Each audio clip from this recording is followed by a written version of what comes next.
Ta-da! Okay, we're recording Is it now. at the top? I know it's a large dashboard. There's many, many options, so I have to open up a page to open up a part of the dashboard to get to it. There's just a lot of junk on the dashboard. Kind of near the top, though, yeah. Um, so the Templars, it's my experience and my belief after studying this stuff and experiencing it for decades now is that you have the Templars, you have the Rosicrucians, the Cathars. I'm just naming a few of them actually. The Essenes, the going back to Egypt, what was called the Tat Brotherhood. These were all different incarnations of priesthoods and such that would hold priests, priestesses, all of that, that would hold the pure stream of consciousness for humanity, what I call a pure stream of consciousness for humanity, especially when we were in the last Piscean age where we were pretty far asleep. So groups would incarnate in order to hold that stream of consciousness, to embody it on the planet, while most of humanity, was lulled to sleep deeply in the dream we call reality and the illusion. And it's my feeling, my belief that we, not just mine, many people, but and my experience that we're coming out of that deep time of asleepness. And that stream that only a few were able to hold back then because the veil was so thick, the distractions were so strong away from ourselves that we forgot who we were. But that stream is now more and more available to the masses like never before. So that's also why I believe that things such as self-realization, our goals towards self-realization, enlightenment, are actually much more readily available to us than ever before. One of the distinctions I make between the Piscean age and the Aquarian age that we're stepping into is that, in the past we would search for God, we would search for spirit. We've forgotten that we were that. So the whole paradigm was based on this idea that God is outside of us. Literally all the systems that we've built in our world and our society are built on that premise that God is outside of us. And the financial system, all of it, our culture. And so what we're seeing is a huge shift right now, as many of you are noticing, I'm sure, in your lives and outside of your personal lives and into, the collective. There's this giant shift happening. And we are stepping back into the remembrance that we are the divine. So that's a very, very deep, fundamental, very, very powerful shift if you think about it. Going from a place of we've forgotten who we are, searching for ourselves, into a place of remembering who we are, the remembrance of who we really are. And realizing that we don't really have to search outside of ourselves for it, for we had it all along. It's within us. It always was. But we're waking up to that now. So we're no longer searchers, we're finders. We're no longer have-nots, we are haves. So if you think about this in the most fundamental way in how you approach your practice, your spiritual practice, your life, your self-growth, whatever it might be, however you want to frame it. But it's a huge shift in our perception. So I invite you just to take that in for a moment. Just think about that we no longer need to search. Maybe we're already there. We're here, and it's just a matter of seeing it. That which we're seeking is already here and emerging from within. Of course, we know that. Hello? Hi, this is Rupa. Hi, Rupa. I just want to say something. Uh-huh. I've given up searching for Jaysha. I found her. She's on the webinar, but she's muted. She's been here for a little while, I see, yeah. Yeah, well, she wanted you to know she's muted, and Okay, I don't think here. Hold on, let me see if I could maybe fix that. Let me see if I could fix it on my end. And Gomila is here too.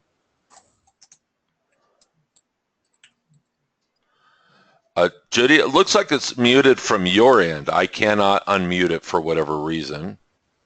Kenton, I can't see anything other than the thing that says October 13th webinar. Well, that's all you're supposed to be seeing. Anything else? Well, that's what we're starting with. That's what you're supposed to be seeing. Oh, okay, all right, good. Judy, there you are. You can hear us now, Judy? Yeah, I did that before, but it didn't work. Okay. Okay. Well, it's working now. Right. And yeah, it's possible you were muted on this end too, but now you're not. So everybody's unmuted for the moment. And I think probably the piece I was sharing is probably not a brand new idea to everyone here, but if there's any comments on that, and I just think I woke up thinking about it's Friday the 13th. I've had a lot of a connection to the Templar, the scene energy, and so it just seemed appropriate to talk about that a little bit. And my sense is probably everybody on this call has had some of that pure stream coming through them at different incarnations in the last stage, but to look and see where in yourself you might find the struggle still, or viewing yourself as something separate from source, God's source universe. So that's what we're going to that's what all this work is really kind of boils down to. Okay, so we're going to, any comments on that before we move on? This is interactive, everyone. Well, I think it's a wonderful, wonderful place to look at. It's very basic, fundamental. It's a great place to look. Yeah. And also, as you said, because we're all here to be part of that stream that shifts Absolutely. it, then what a great place to be focused. That's what, just want to say, I think that's great. Yeah, yeah. Yeah, it's what's coming through this morning. So I'm curious to hear, we're going to do a couple things today. We're going to do a little bit of the pineal gland follow-up. And my sense is I've been kind of tracking all of you and to an extent and working with the pineal gland in each and every one of you since we spoke off and on, sometimes more on than off, sometimes more off than on. And so we're going to continue to explore the pineal gland a little bit here, but also beyond this webinar. We're going to continue the work there. My sense is it needs more attention still. So I'd like to hear feedback from anyone or everyone, kind of short feedback about your experience with the pineal, if you've been paying attention to it, if you've been noticing anything. And this is also part of the whole conversation about remembering that we are God's source universe, that the pineal does bring back that resonance quite quickly. So any comments on any experiences to share?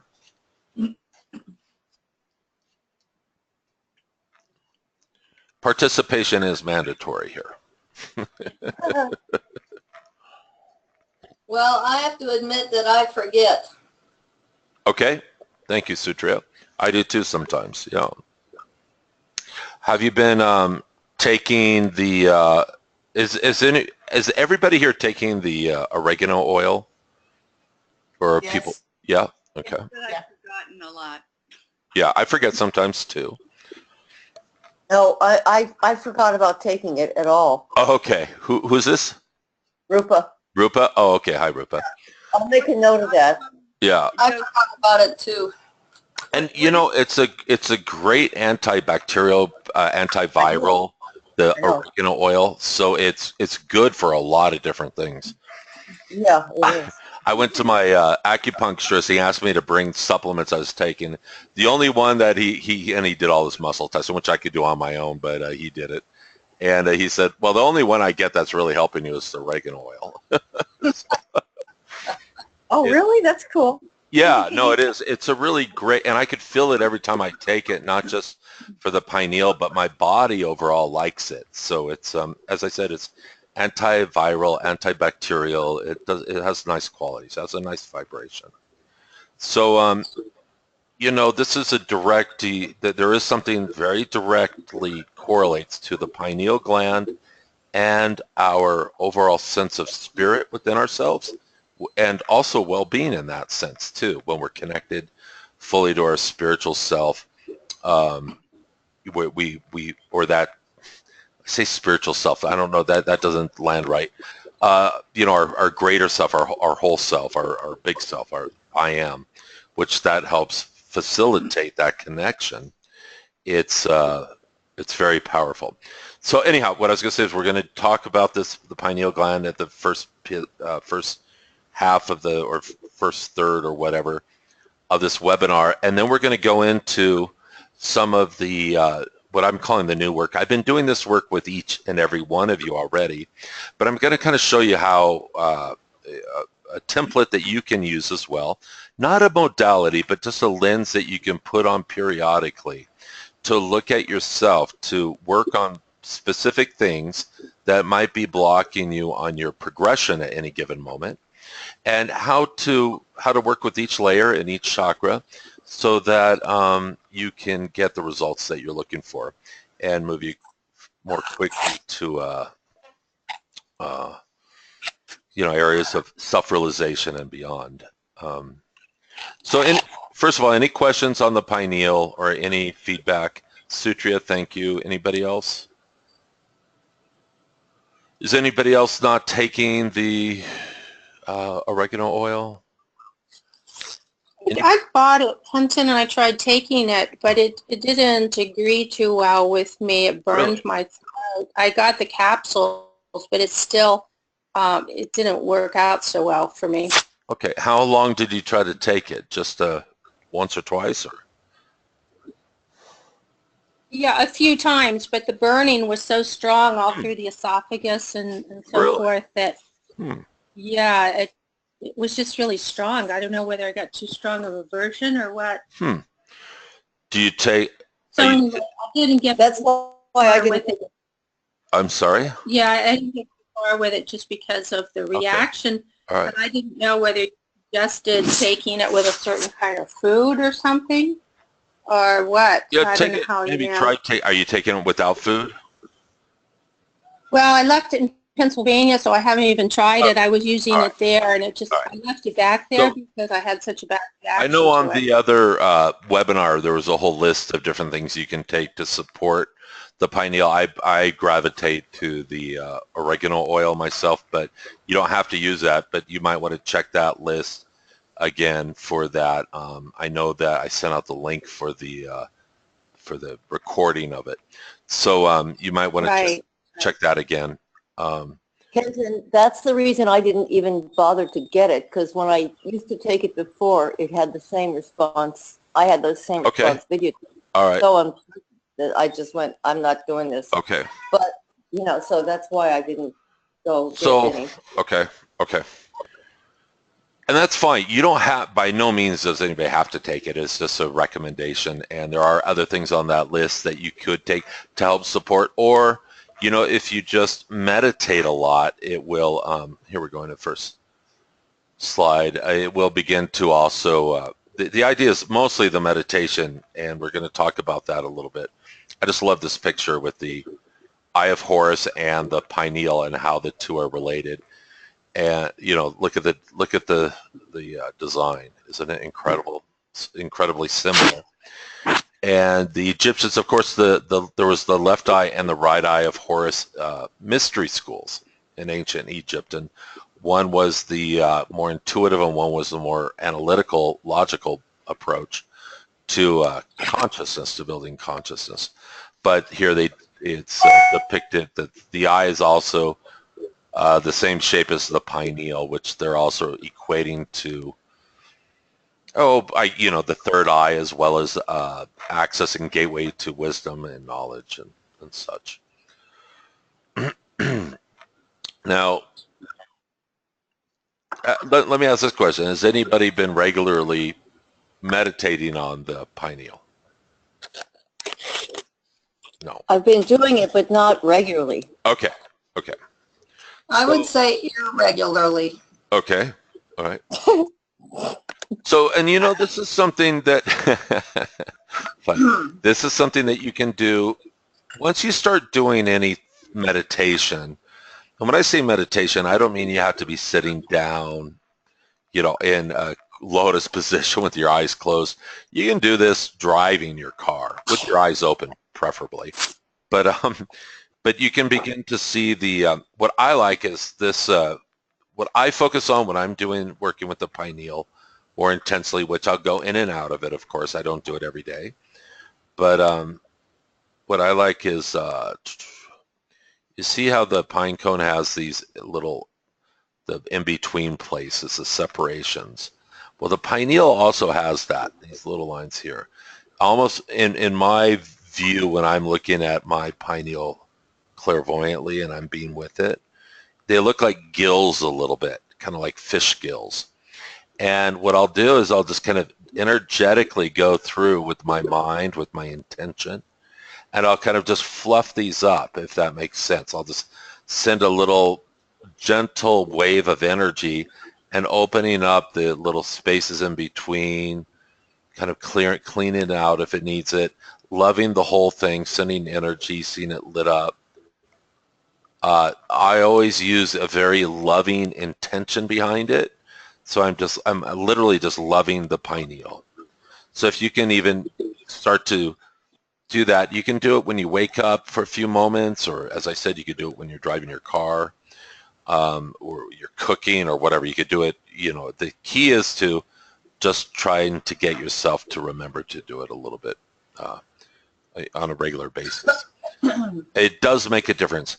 What will happen is as this opens up, and maybe some of you are experiencing this, is you'll notice greater access to intuitive, clairvoyant, psychic type of abilities. For instance, if you're having more visions with greater colors and stuff, that very well could be of the improvement of the pineal. And maybe the pineal it's not so much that it needs healing, but just recognition. You know, these are parts of ourselves that we have in many ways trained ourselves away from. So what we're talking about really is training ourselves back to it. And just by bringing it into our awareness and loving it and seeing it as part of ourself is very powerful. Okay, I think maybe what I'll do is I'll separately, maybe I need to see if this sounds good to you guys. Would it be helpful if I recorded a meditation separate for the pineal and send it out to everyone? Yeah, that'd be great. That's wonderful. Thank you. I'll do that. I'll do that in the next couple days. Let's see. Also, before we get off the subject, I notice myself at times spontaneously sun gazing at dawn when the sun is just rising. Aha, good. And directing that, of course, to the pineal gland or whatever, you know, connecting the two of them. Yeah. And also then it connects down to the other chakras. Yeah. Especially the solar plexus or whatever. Well, for the sun, yeah, the solar plexus. Yeah, because it's the sun, right? Yeah. And that's all. I wanted to know if you have anything to say about that, like whatever. It sounds neutral, great. Positive, negative, whatever. Very positive. You know, I do things like that myself often.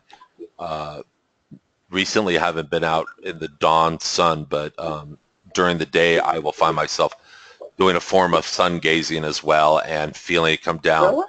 Down through the crown. When I sit outside, I try if I'm mindful at those moments, which is about half the time. You know, half the time we're busy. You know, this stuff. Yeah, but I'll open up the crown and allow the light of the sun to stream down into the crown and into the pineal. Yeah. Oh, that's a great idea. I like that a lot. Yeah. Yeah, and it's very noticeable. I love at noon. I love letting the sun come down, especially around noon. Yeah. Directly into the crown. I love that. Yeah, me too. Yeah, for me it's a visceral feeling. It just opens me up, clears me out. It's really nice. Yeah. Okay. So, any other questions on the pineal? Anybody else? I take the pills and all, but I'm not really feeling anything. Okay, are you are you meditating on the pineal at all?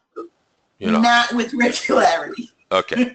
So and what I'll do is I will make a pineal gland meditation recording. So it's just so you guys, it'll be maybe 10 minutes long or something, and you can listen to it at your own leisure and help tap into that, open up the crown, let the light in, whether it's just sunlight or cosmic light, prana light, and letting that into the pineal. It's very, very helpful. It's really important in this at this time, I think. So anyhow, so we're going to go into what we're going to do is we're going to continue with the pineal. I'll keep on working with each of you, distant. So I've usually once or twice a day. Recently, as we've been coming up on this, I've been doing it a little more often. There'll be periods where I'm doing it more often than others because sometimes I just forget. But usually, a number of times a week since we last spoke, I will work on your pineal gland, the whole group together. So we're going to continue that because it feels like there's a little opening, but it feels like there needs to be or wants to be quite a bit more. So keep that in mind. And the more that you do right now as an individual with me working with you, the more benefit you'll get from it as well. So please meditate on it, and as you do, you'll literally call my attention to it more within you. You'll call the universe attention to it more, and you'll just get a lot more support. So, all right, we're going to look into these new ideas, transition into new ideas. And one of the things, as I was putting this together, the quote that came through was, nothing real can be threatened. When we start stepping into new territory, it's always helpful for me to remember that if I'm feeling threatened about letting go of something or ideas that I've been hanging on to, that I've invested a lot of energy and time into, that if those are being threatened, they are not real ideas. They're not real things if they're feeling threatened. Because that which is truly real can never be threatened. And when you stand in that space of that which is truly real, you can feel that it cannot be threatened. So as we look at new ideas here, and what I'm going to share with all of you is, these are just ideas. These are not modalities. I don't want you to think of it as a modality. I want you to think of it as almost like a transparent overlay that you can use to look at things briefly with.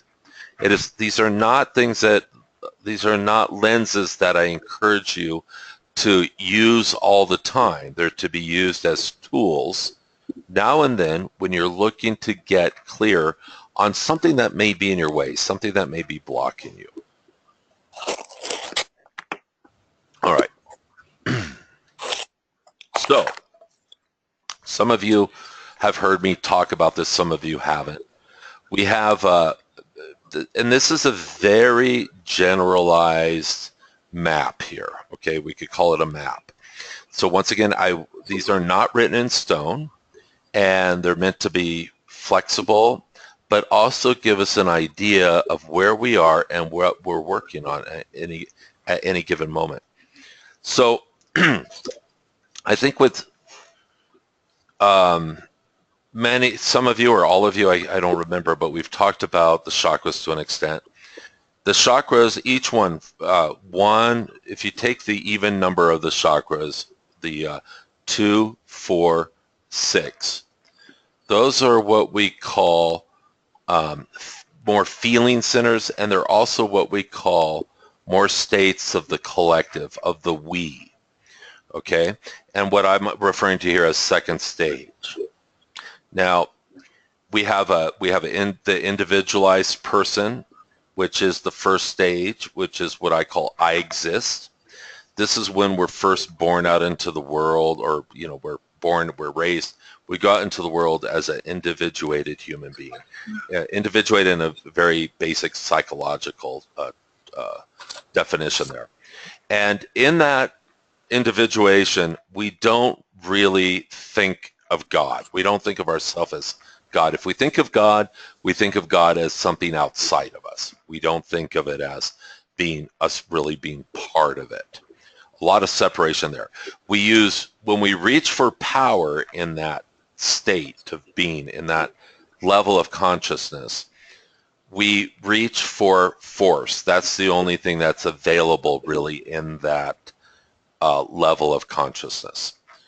We see ourselves versus the world. We see the world as outside stimuli coming at us that we react to, and hence use force often. It's a lot of this area correlates a lot to the first three chakras. The first, the second, or the numbers here are turned around. It should be the first is the base instead of the seventh. But the first three chakras down here,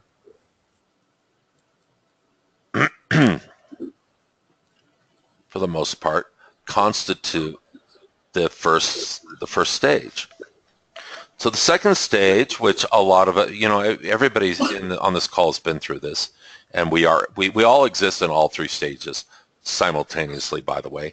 But at any given time, our lens, our cosmic address, is usually firmly or semi-firmly placed in one of these stages, even though we exist in all three simultaneously. So the first stage is the I exist. Then we go into the we are. And you guys are very familiar with all this. All of us are. A perfect example would be political parties. We are liberals. We are Democrats. They're not. They suck. They're Republicans. So usually the we are is a very tribal based. It's the we, communal based thinking. We're willing to sacrifice aspects of the individual from the first stage in order to support and seek safety in the numbers of the tribe in the second stage. Okay, so in the second stage, we begin to reach for our power. We see our power in community and tribal,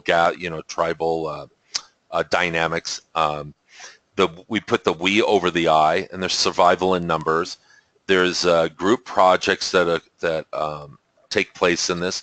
Group values begin to form. As a matter of fact, true spirituality begins in this stage, the we are. You begin to get little glimpses of what we call true spirituality. And this encompasses, for the most part, once again, this is not written in stone, but it encompasses the solar plexus, the heart, and the throat chakra. And the heart being the center of this stage, this is the we. The heart is the we. The solar plexus here is an I. If that, everybody get that? And then the fifth chakra is an I again. The throat chakra is an I again. Once again, these numbers are wrong. I need to fix that. And then we get into the third stage, the I am. And the third stage identifies with God, Source, Universe. That's GSU. Sees self as a creative agent, meaning that in your reality that you have some creative authorship over how your reality is being created at any given moment. Of course, at that point, you start to see yourself as part of God's Source Universe, okay? So you're seeing yourself working in conjunction with that. You start to reach for true power, and that is your power, your connection to Source. At this point, you start to see the frutility in using force, and you see the true power in connecting to your power. Vertical's misspelled here. The vertical journey begins to take over. And this incorporates mostly these three chakras here, the fifth, sixth, and seventh. So, and once again, this is it's kind of a very basic, generalized roadmap, but what it does is it gives you the ability, here we're going to keep going here, to see where you are at any given moment. And each one of these different layers or phases, along with each chakra, has a particular code to unlock in order to move forward. And we're going to go into that a little bit here as well. And then we're going to kind of go through this and do this a little bit ourselves. So the first stage, we have, these are the first 3 chakras, by the way. These are the healing keys for the first 3 chakras. Creating and maintaining a healthy body, unconditional love for the self, that's the second chakra, which is a big key here. Unconditional love for the self. Ooh, go back. Unconditional love for the self and creating positive thought forms. These are ways to begin to really solidify and heal your, what we call the first stage of the lower self. We want that to be strong. You want it to be strong. You want that egoic self to be strong for the future work you're going to do. As opposed to you don't want a weak egoic self. You want actually a strong egoic self for strong spiritual work. So some of the organizing principles of stage 1 would be kind of basic survival, Maslow's hierarchy. Reaction, reaching for power is reacting, using force to outside stimuli, self versus the world. And we all feel that at times. I mean, even when you're in the higher realms, you drop down to these at moments. Maybe there's some unfinished business in you, you see. That's what we're looking to begin to map, is where are the little places that need to be tweaked within yourself, that need to be smoothed out within yourself to bring greater freedom to these places. So then we go from a first stage into a second stage, and there's a desire to co-create. We start to notice that this force thing that we're doing doesn't yield great results maybe. At a certain point, if we're lucky, what happens is we start to build more consciousness and awareness and know that there's something beyond what we're doing. So then we and once again, everything I'm saying is very generalized, but we start to reach for the second stage. We see others as allies versus adversaries. Survival of the many is more important than the survival of the one. We start to see that there's safety in numbers, that there's power in numbers. We come together as a community, as a tribe, and begin to create together. Your group is a good example of that. All of you ladies have been together for a long time. As we begin to go through this, what I've noticed is our DNA within us begins to open and express itself in new ways. So as we reach forward into the unknown, our DNA gets activated to an extent, our consciousness grows, we reach for that which is unknown, and if we're open, that which is unknown begins to show up. Something new begins to show up. Rupa, we just had that experience just yesterday, I believe, in a session. We had set the intention a week ago or so about a new space showing up. And then yesterday in the space, we actually experienced it. So you can begin to set the intention for these growth spurts within yourself without knowing where you're going at any given time. And Spirit will open up the space for you. Once again, second stage is together we are great. You kind of see it's just a slide of kind of the same thing. Creating values that serve the group.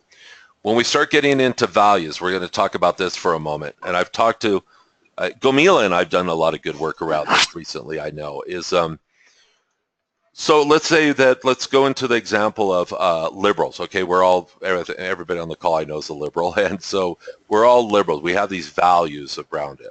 I don't know if I'm so much a liberal myself anymore, maybe leaning more libertarian, but in the idea of liberalism, first of all, that is a tribe unto itself.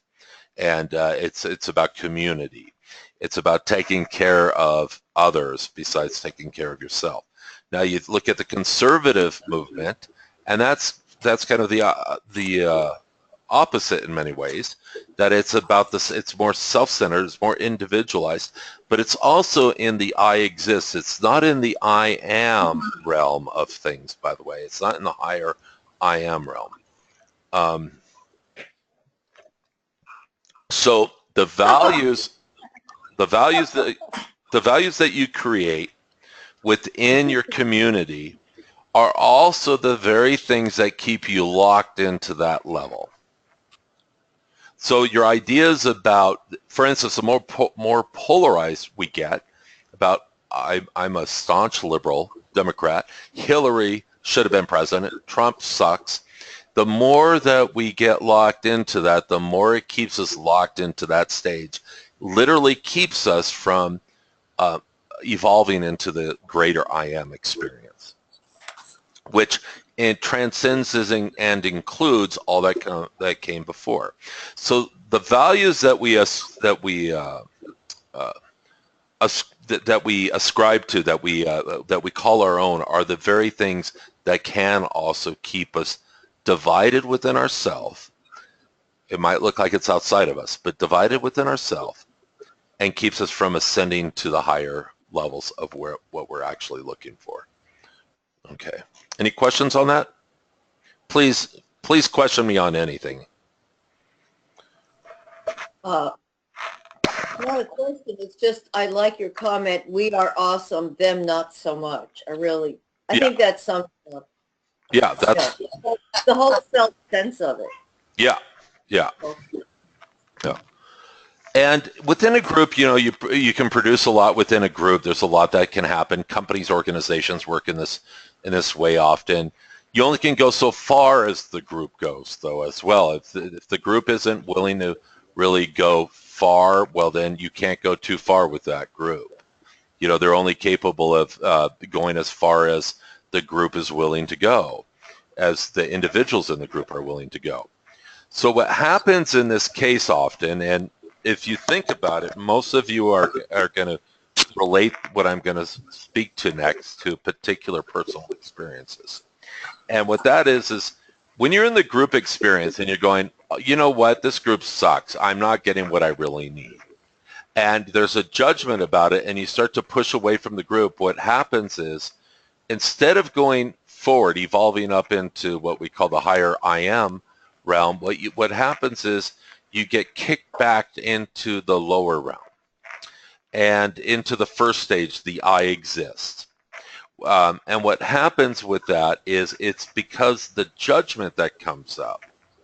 Now, the key to healing through this is through the heart and through the astral body. The astral body is at the same level as the heart in your energetic field. And it's about unconditional love for others and complete acceptance for what is. So the moment that you start getting tight around the group, you're doing yourself a disfavor, even if you believe what you're doing is correct. Now, if you're moving with the group and you outgrow the group, which is different than saying, to hell with this group because I'm not getting what I need. Outgrowing it is a different. You love and appreciate the whole group, and then you begin, through that unconditional love and acceptance, you literally begin to move up in an upward fashion into the I am presence. So this key here alone is of incredible value. Does this make sense to people? Does it not make sense to people here?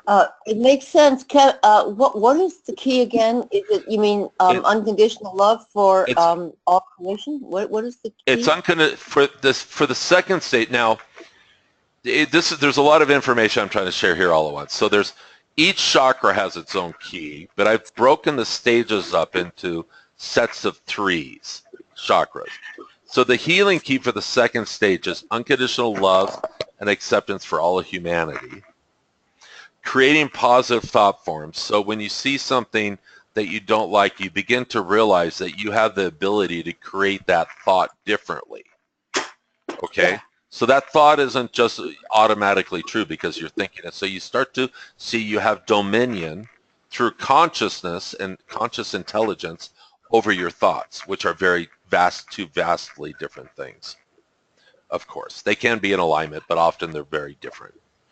So it's creating the positive thought forms, which is the healing for the solar plexus and the mental body, and then gaining a sense of truth and purpose, which is the 5th chakra and the 5th layer, what's called the 5th template within your field. So these are keys that begin to unlock things. What we're doing is we're taking multiple keys and multiple locks and turning them simultaneously. And then okay, so go ahead. Go ahead. No, All right. go ahead. At some point, I'm interested in a discussion, which you would know where it would fit, if it fits anywhere in this webinar. But just saying, what I am noticing with our little weeness, our group, Right.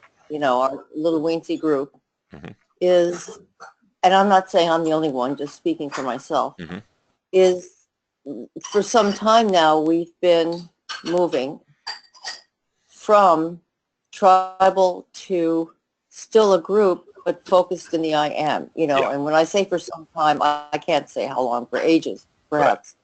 But it really is, the form is all breaking up now, which again, I'm sure you know. And, right, so the old forms are breaking up. Yeah. And I see this, of course, in a very positive light. And again, I'm saying I'm not saying others don't, but speaking only for myself. Yeah.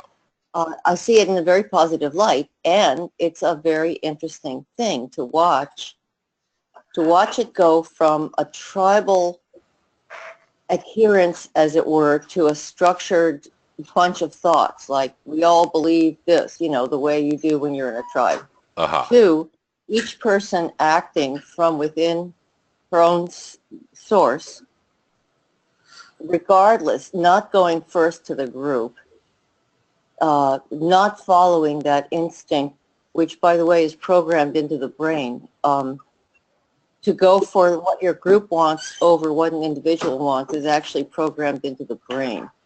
Well, it is when you're in the second stage. Right. Well, no, I just meant scientifically they have found that the brain is, in other words, when you get into the human mechanism and you've got that vehicle has a default setting for the group over the individual. But anyway, moving right along. That might only be, that scientific evidence might have taken place, the study, within the second stage. Well, no doubt. I'm sure probably. Yeah. Right. Yeah. Right. I mean, I'm sure that as the mechanism opens into itself, obviously it's quite capable of moving up the entire system and reflecting wherever. Right. Totally, of course. Yeah. But what I mean is when you leave the strong pull of tribal connection. Yeah. And now you make I am even more important than your closest, dearest buds, friends, family. Yeah. It's really interesting to watch the breakup of the old system as you fall back into, of course, a much stronger pull of truth, or whatever you want to call it. I am. That's all. So I just wanted to say, it's very interesting for us now, as this is actually happening, has been for some time. Yeah. Even before we all met you, it's been going on for quite a while. So it's just interesting. Just thought I'd throw that in there. Good. That's all. Good. Thank you. Yeah. And I'm aware of that. And what I see is that in the case as you're talking, Rupa, just the impressions I get, the pictures that Spirit's showing me is that within your group, the barriers between all three of these are really are quite open right now. And that's wonderful. And as in my experience, by the way, you don't go from I exist to we are to I am. What happens is you go from I exist to kind of like, a little bit into the we are, and then, a little more, and then drop down here again. A little more. Pop up here for a moment, back down here. And then you're kind of in here for a while. Then you want to go up here. Well, guess what? Usually in order to, sorry, let me go back. In order to, I want my pen. In order to go up, from here, you have to go back down here. And you know why I'm laughing, right? Because of the foundation as we were building this garage. Right, that's right. Yeah. To go up, we had to go all the way down first. Yeah. It's just the basic principle. Yeah. I love it. Yeah. And and what I see, the cool thing about this that I'm sharing here is, and I mean, collectively and even individually, you ladies, some of you have a lot more time invested in spiritual pursuits than I do. So I'm not going to, but in my experience, and I've tried a lot of things like as well as all of you have here, is that so often we just we're reaching for the high. And I've seen it so many times, and I've done this myself. You're reaching, and you think you're getting something, and then, the cycle comes around again, and you realize that you really haven't grown, maybe. Or I see it in other people as well. That you're doing the same thing, reaching. And what I found the key is you need to go down. You need to go down in order to go up. You only can go up as far as you go down in this case. So it's so you want to go up to into the I am? Well, make sure all of this stuff is done down here, because this is all a reflection of this and then this as well. So, and it just kind of keeps circling or cycling like the spiral here over and over again. We pass through the same things with whispers of the past coming up from behind us as we move into new territory. So the key is to know if you're, let's say you're here in the here, I'll give you an example. Now, once again, none of this is written in stone, but here we are in the we are. We're in here. We're wanting to go up to the I am. So we're in these kind of, let's say, in the general vicinity of these chakras for the most part. And let's say that the fifth chakra here is about gaining a sense of truth and purpose. Well, what does that really mean? How do you tell somebody that? There's a analytical idea of what that is, but until you actually start to experience that, which I know everybody here on the call has experienced, you know, you guys have all done enough work to where you can feel that, this sense of truth and purpose for yourself. So let's say that that's somewhat developed, but let's say it's not as developed as it needs to be in order to really step up into here. Well, this could be because this chakra here, maybe there's something that correlates to the third chakra here, which is our ability to see ourselves empowered in the world. So maybe you have a sense of truth and purpose, but you don't know necessarily how to execute that into your life. So that would take place maybe down here in the solar plexus. Gomila, I'm thinking of you when I'm talking about this, by the way, right now, for whatever reason. So just for a little... Yeah, I've been thinking of it in terms of the party, too, so this is very good. Good, yeah. Yeah, I've been thinking, did you have the party, or is it coming this Tomorrow. week? Tomorrow, okay. Tomorrow. Well, congratulations. I'm sure it's going to go great. And so, yeah, Gomila, exactly. That's right. As far as like activating it. So as we've talked about, you have this sense of truth and purpose, which comes from here, this higher level. But activating, put it into action requires us maybe to access back into go down into the third chakra. The key here is to begin to see all of this multidimensionally, everyone, so that you can, once again, this is not a modality to get stuck in. I don't want you to get over-absorbed into this analyzing of it, but the idea is to be able to put this, it's like put a template over yourself real quick, or a lens in which to look at yourself so you could determine pretty quickly where you need to pay attention. And you send energy. So Gomila, in this moment, for instance, if I'm going to use you for a model. I hope that's okay, Gomila. I'm sure it is, huh? Totally. Okay, good. So so here, can you feel, what are you feeling in your solar plexus right now, Gomila? I can feel there's something not fully open, it feels. I guess I wouldn't call it totally blocked, but not fully open. What's your sense, Gomila?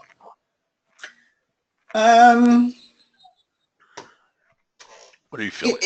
I don't know. Nothing unusual. Okay, look subtle. Look in the subtle energies. Look subtly.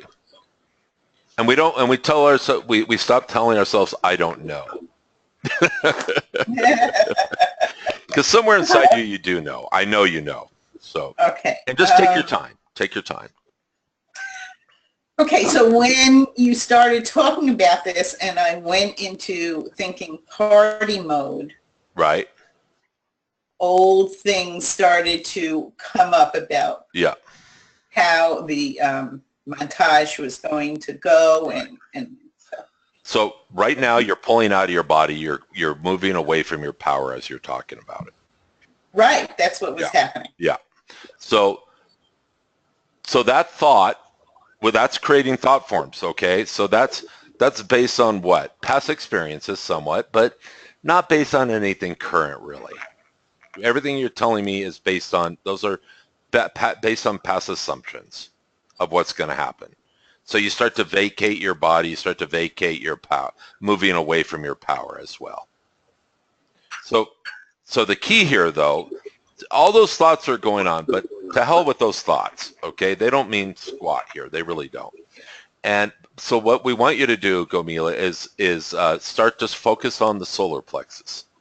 Focus on bringing that golden sun disk into the solar plexus. Just light that up. See that light coming in. Breathe that light in. Make that your focus.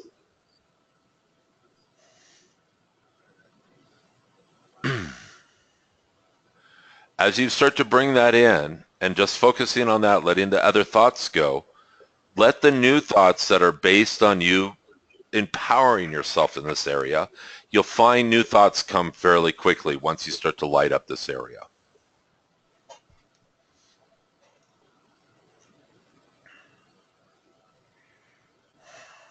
Yeah, it's not even thoughts. There's just a okay, an expansion. Yeah, I can feel it right away. Yeah.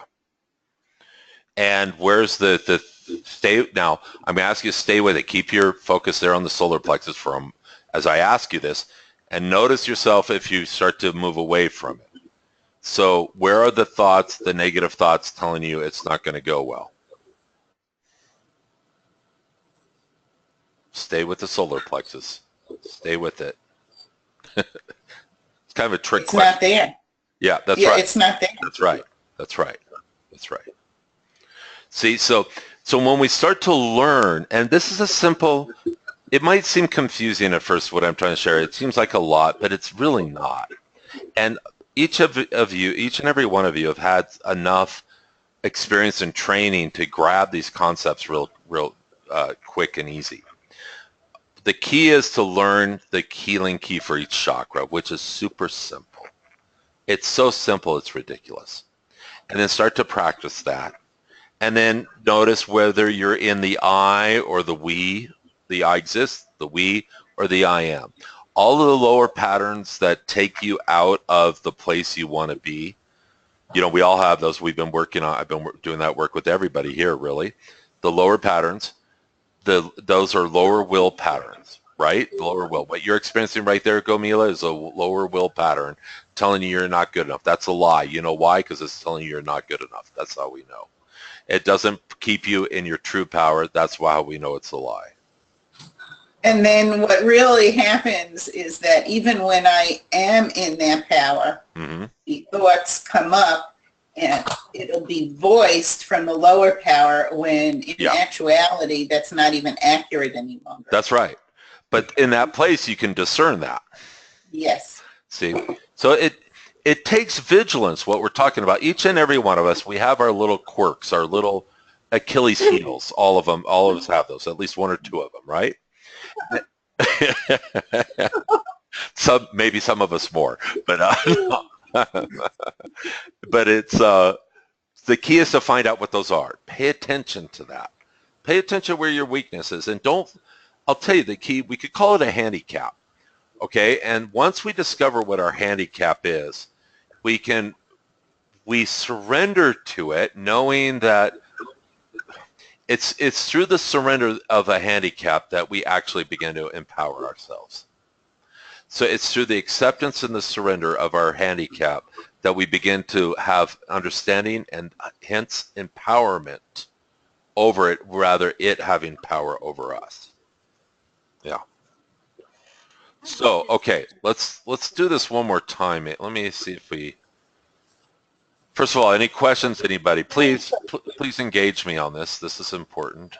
Yeah, I don't have a question about this, but I need to tell you that I'm kind of distracted because I'm going to have to leave in a few minutes, and I'm trying to get Harry ready and getting myself ready and everything. So I just want to let you know that this is awesome, and I am going to, much to my annoyance, going to have to leave in just a few minutes. Okay, Sutria, thank you for sharing that. Yeah, sorry to see you go. Go on the phone. Suits, you could go on the phone. I was going to ask how to do that. How would I do that? Because I'm not driving. Somebody else is driving. How do you call into this? You know, I'm not sure. I never called in. You get that little box and you go back to that little box you had where you could use audio or computer, or else just bring up the original program where it's you want to use the phone. Just go right back to the original, and this time to the email. To the email. The email. Yeah. Right. Go to the email link. I'm gonna try to do that. Sign off here, and go to the email link, and start again. But go to phone. All right, I'm gonna try to do that. So I either will join you by phone. Well, I'm gonna stick around for a few minutes until the guy who's taking us gets here, and then I'll try to start over. Great. Can you hear me? This is Jasia. Can you hear me? I can, Judy. I can hear you. You're very low volume though. Okay, I can work on that. Okay. You were going to share something? I just wanted to say I just love that piece we just did. I love it. It feels like Good. Really something great to work with. I love the idea that we all have our handicaps. And that we speak to it. It's so perfect. Yeah. I just love it. Thank you. Oh, thank you. Kenton, I wanted to ask you to repeat the sentence with the handicap, which I love, and also which, as I'm sure you know, is a basic tenet of all Buddhist work. That is one of their most basic principles, is that our worst handicaps are the key to our awakening and Yeah. But I would love, if you know what that sentence is you said, I thought it was very beautifully put. You said it's when we discover our handicap, and I'll tell you, I learned this when I was studying with Barbara Brennan, and you know, I don't know if probably all of you know Barbara Brennan. I was in the book Hands of Light and all of that, and but she talks. It's part of that's where I got, to give her credit. That's where I got it from. But there's when we discover our handicap is something, our Achilles heel, that seems like it's always working against us. It came up when I was talking to Gomila. So I have a sense, Gomila, some of what we're talking about there with you is probably what we call your soul handicap. You know, and everybody has one, maybe two, usually no more than two. And most of the time it's only one. And so Gomila, my guess is, and I'm only guessing, so I'm not going to write, this is not written in stone.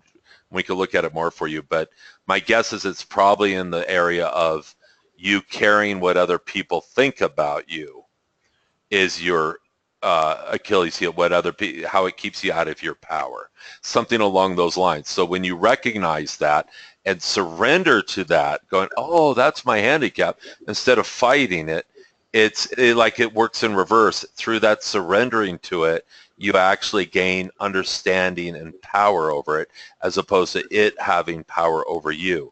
So it's kind of this reverse empowerment piece for each of us. Reverse as far as, you know, what seems logical. It's, you know, it's kind of like shadow stuff when we, in ways it's kind of like shadow stuff. When we understand our shadow, we don't get rid of our shadow. We don't necessarily transform it. We do transform it through the deep understanding of it, but usually it comes in a semi kind of reverse logic, if that makes sense. You know, it has a kind of a trickster spin to it, just like our handicap does a little bit. Like, for instance, I'll share one of my big things is, one of the things I'm working on this lifetime, here's a good example, is power. And as a matter of fact, if you really look at all the bottom line on everything I'm sharing here, the bottom line is, where is your power? That's the whole thing. And of course, that's what I'm teaching, because that's what I'm learning myself this lifetime. But in order the thing about power is, and I think I've shared this maybe with a few of you over the time I've known you, is that one of my big pieces to access power is humility, which, when humility first came to me, by the way, I was, and it literally came to me.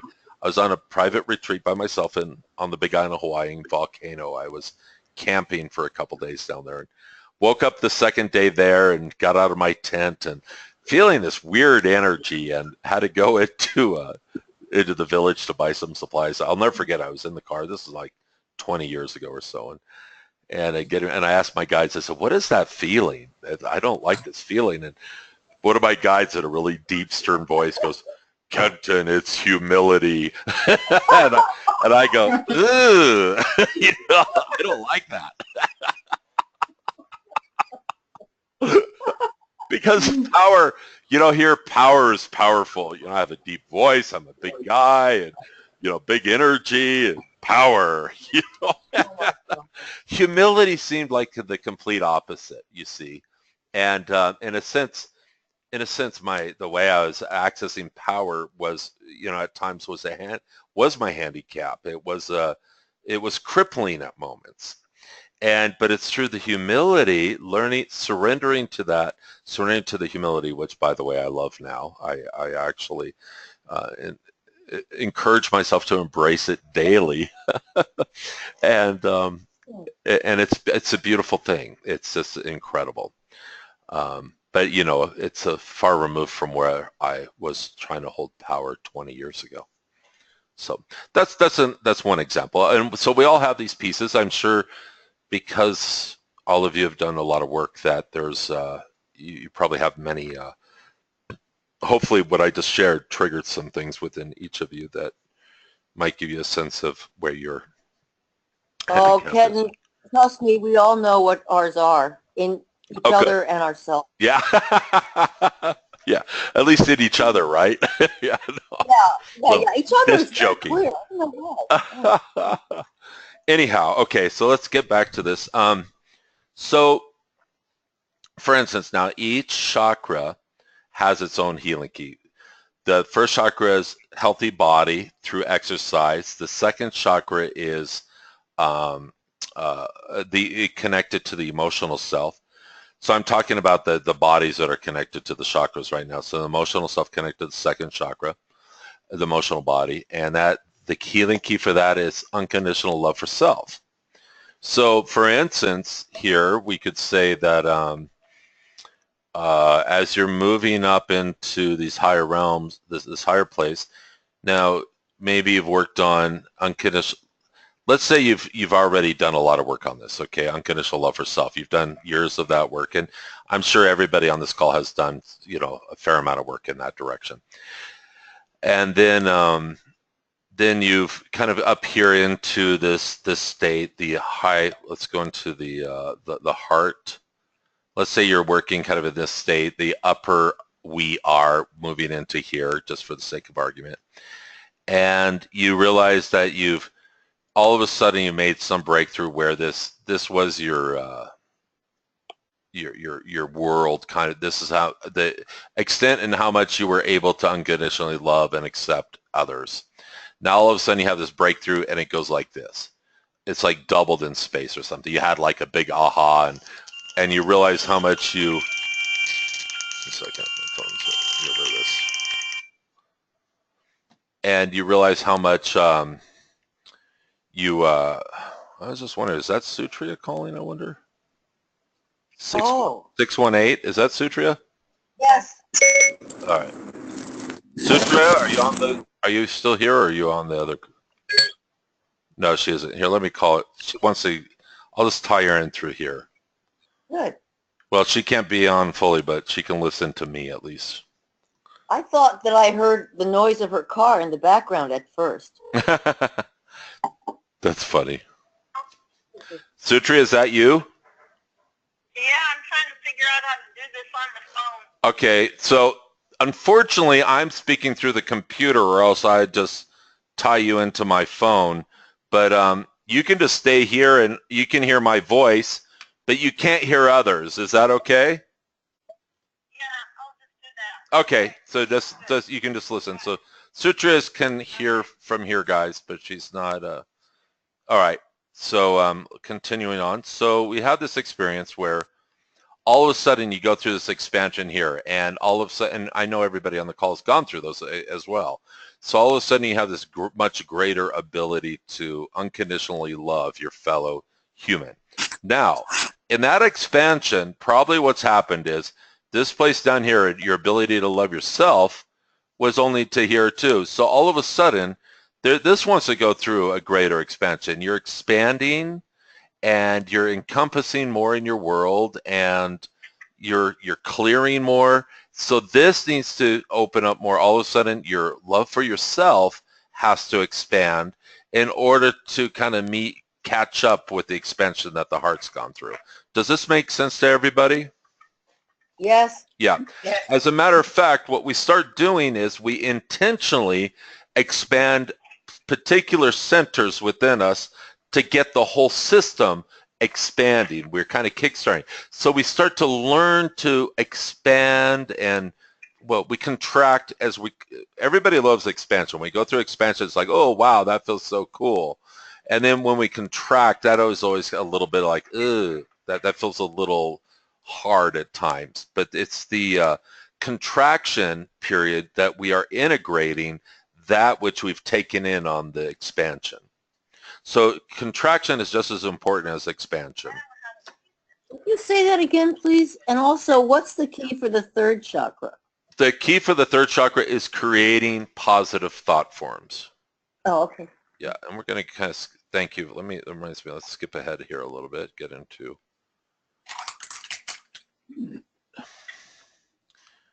So we're going to look at, what I thought we would do is kind of look a little bit at this stuff, and I'll just take you guys through, and we can stay on for another 20, 40 minutes even, depending on I don't know what people's schedules are, but we can go a little while here. And I'm going to have to leave at 10:30. Who's that? Okay. Okay, 1 second, I'm good. I have to, 1 second. Yeah. I have to turn down, Sutra is talking, so I have to turn her. Oh, no. Mute Okay. that girl, mute her. Yeah, well, I had mute, but I can't mute her, so, oh, wait. There, okay. So, so let's see, where were we? Somebody was asking something. third chakra. Third chakra. You told us the key. Oh, the about key for the third chakra, right, is creating, for the mental body, that is creating positive thought forms. The mental body connects to the third chakra. It's the third layer in our field, the mental body. So, I think Sutra just hung up. Oh well. I'm trying to manage too many things here. So it's third chakra. The third and the fifth are strong will centers, by the way. So the third chakra and the fifth chakra, and it's a will center. It controls our metabolism quite a bit. A lot of our metabolism. I put joy and pancreas there because the pancreas and blood sugar issues have to do with lack of joy. So if I have some blood sugar issues, so what I work with my pancreas and joy and the energy of joy often. So to bring that in more fully. Sense of self-empowerment projected into the world. And some of you heard me use the example. Tony Robbins is a great example of somebody who has a very well-developed third chakra. Sense of self as well. Archetypes. Positive is the warrior, of course, you could see that. The warrior. Gomila, think about that. Versus the negative is the servant archetype. Gomila, that speaks directly to some of the stuff we've been working on, we were talking about today. Doesn't it? Mm-hmm. Yeah. Yeah. Yeah. And qualities of self-worth, self-esteem, confidence, personal power, freedom of choice.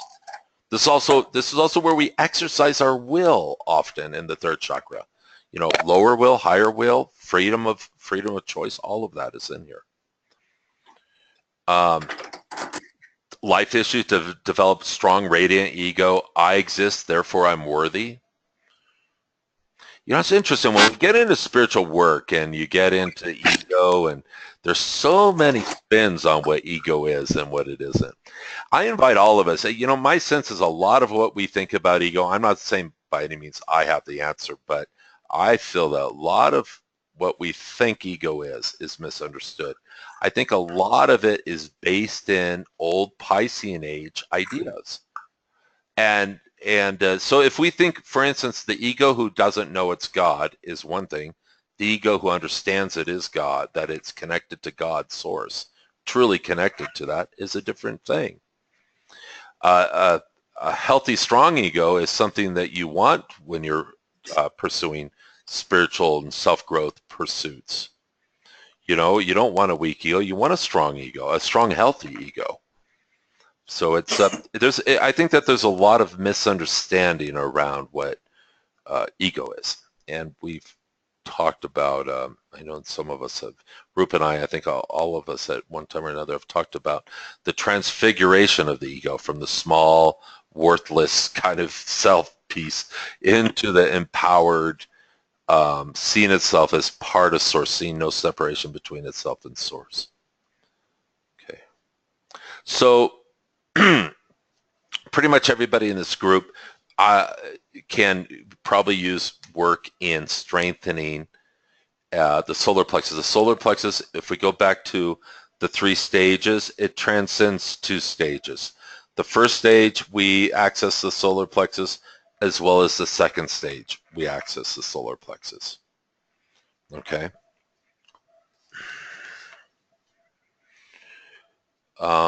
Any questions on this so far? Let's see. I'm trying to keep it. Here's the mental body. Okay.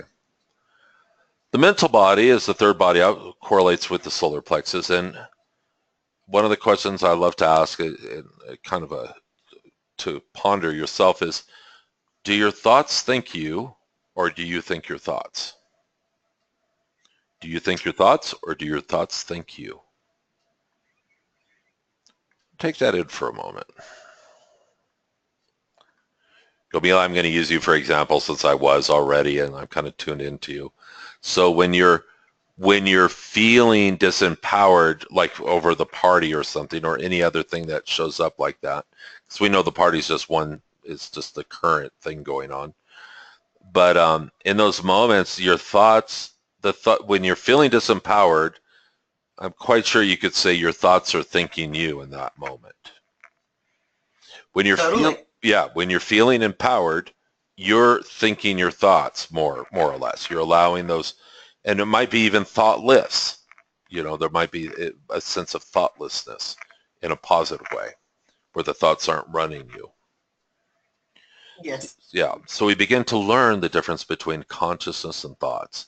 As I know everybody here on the call knows that difference, but as we know many people who see, who have a thought, they believe that that's real just because they had it, that's the truth.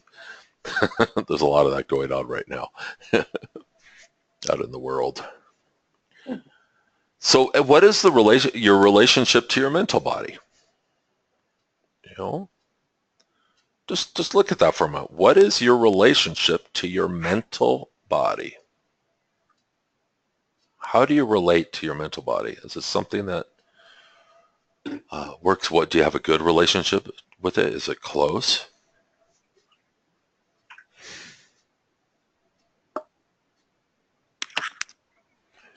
Do you have is it too close? Is it overbearing, your relationship with your mental body, stronger than your emotional body or your astral body or any other aspect?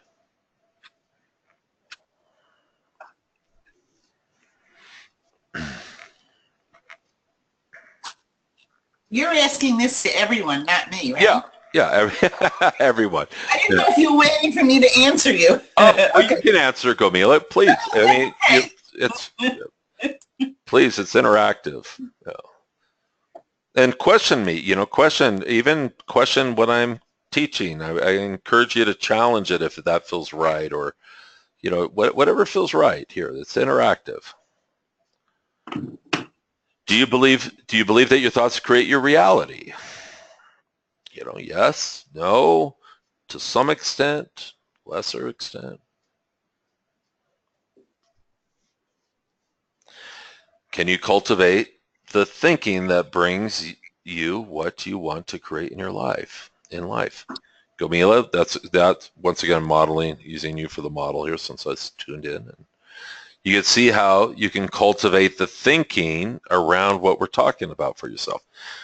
I'll bet if you activated your solar plexus and just sat there and then began to allow yourself to create positive thoughts, they would come very, very quickly. around these types of issues, the party, or, it could be other issues too.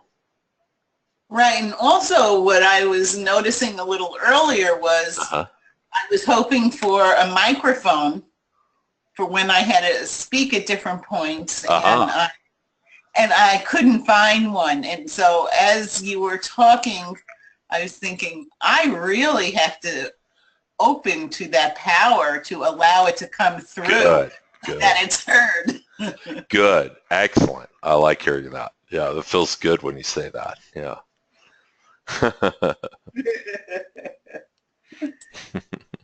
Kenton, I don't know, you want us to talk back at you, or are these questions for us to contemplate as we go? Both. Yeah. This is all, I encourage, this is supposed to be interactive, and the more all of you interact with it, the more you're going to get out of it. So, I'll tell you, Kenton, the Shakti energy is so strong and has been for quite a while, it's hard to come out and speak. Okay. So I get that a lot on these webinars. People tell me that a lot. So it's not that we're not being responsive, it's probably we are being responsive, right? I always think it's funny because people, I run into that all the time on conference calls and webinars, and people say, I want to speak, I just can't, right? Right. It's just so deep. It's so deep. Oh, that's great. Right. It is funny, isn't it? And you're saying, is there anybody out there? And we're all just right. Going, Right. No, I get that a lot. It's funny. And I always forget them too, that's what's going on with everyone. Here I'm all, buzzing and sharing and excited and, not that, anyhow. Your buzzing is sending all of us into silence. So, yeah, it's good stuff. Yeah. It's our collective buzzing, but here I can, now that I'm talking, I can say one thing about that I'm noticing as I'm looking at your questions, and that is a place where I'm getting stuck these days is with the mental body. Yeah. And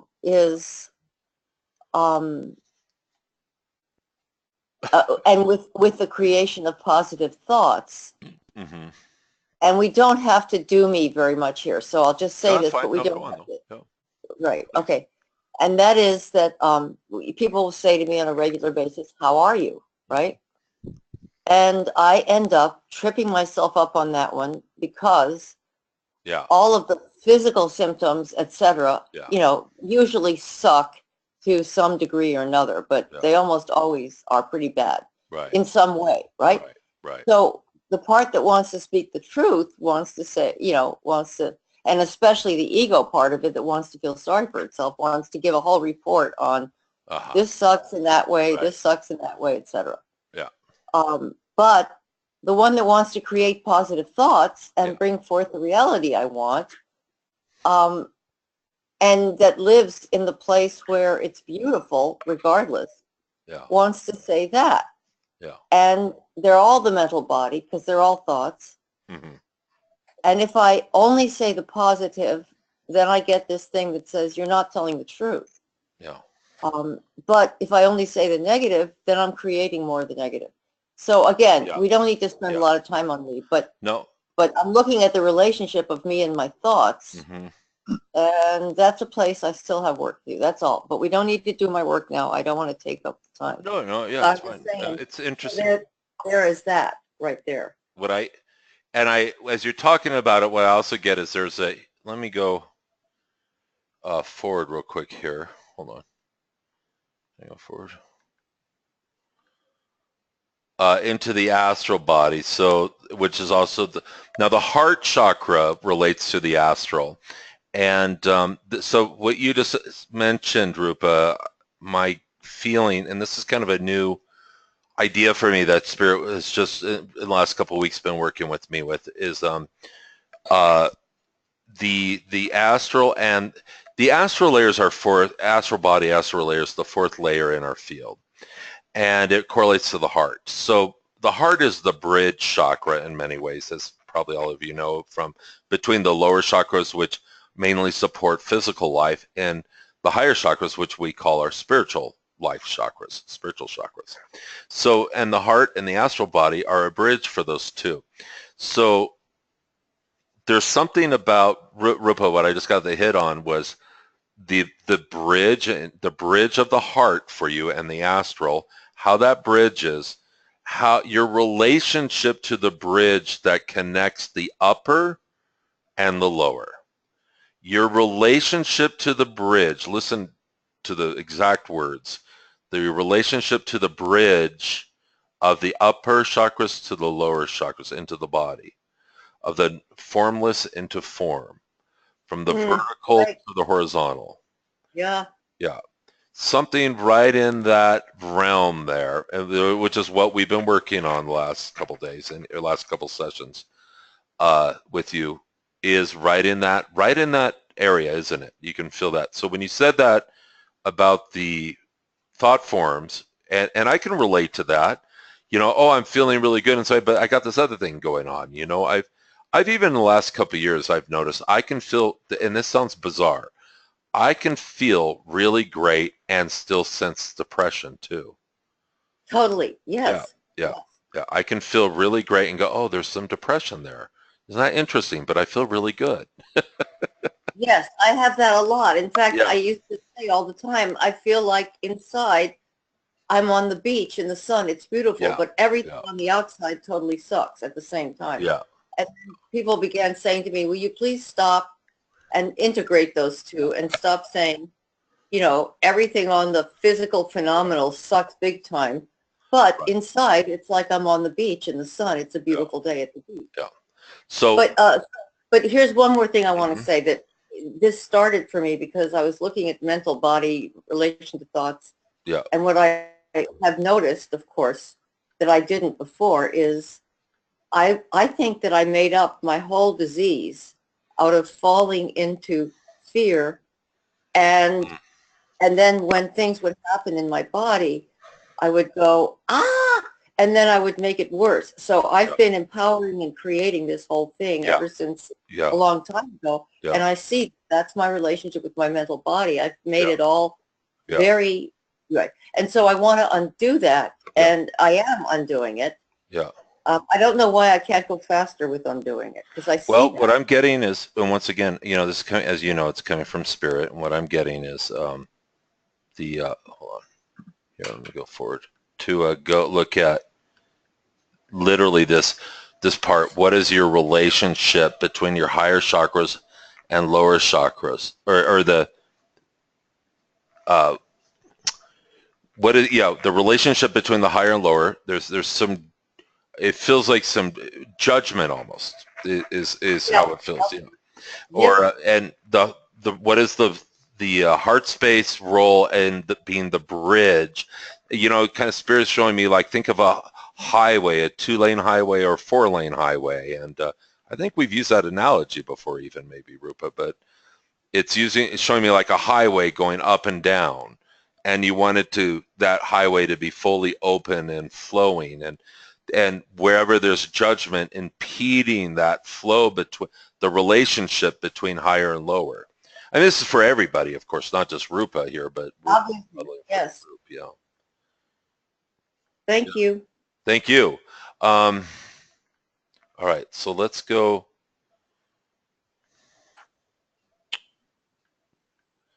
Let's see. So mental body. Anybody else on this?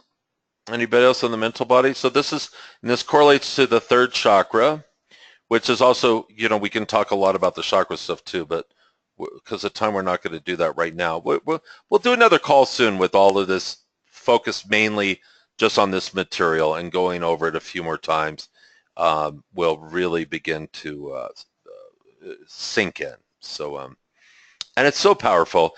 You can begin to find that which is in your field that needs your attention very quickly, as opposed to meditating for years, working with a lot of different people for years. You can begin to find it yourself, to empower yourself around it, and to change it very quickly is what I find.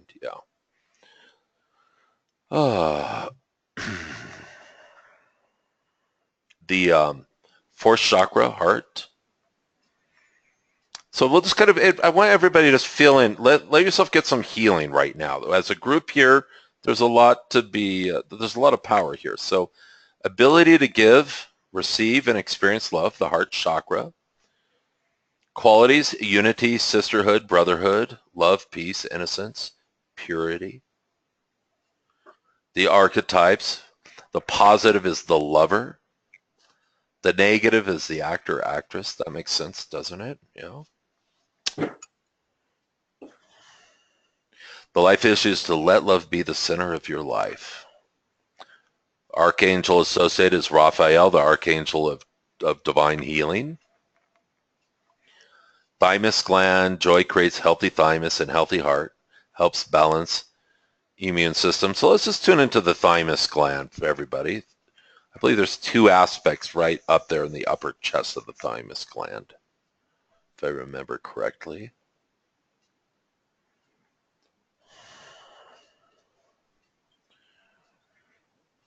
And it's interesting. You can feel, I always notice when if I tune into the thymus and the heart and just completely relax, I just start to move right into a place of joy very quickly. Just a nice, easy sense of joy and well-being.